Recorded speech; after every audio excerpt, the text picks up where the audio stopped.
Hello everyone.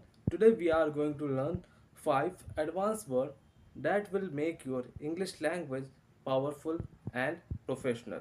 The first word is innovative, means creative and powerful ideas. An innovative idea can change your life.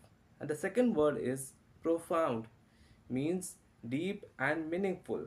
Example, that incident gave me a profound lesson.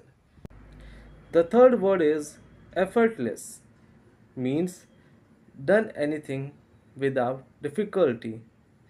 Example, English language made her study effortless. Fourth word is remarkable, means extraordinary. Example, the company achieved remarkable success this year.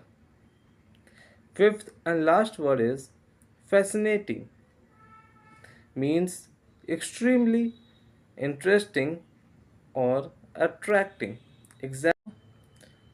Example, learning a new language is fascinating. Which one did you like most? Comment below. Follow for more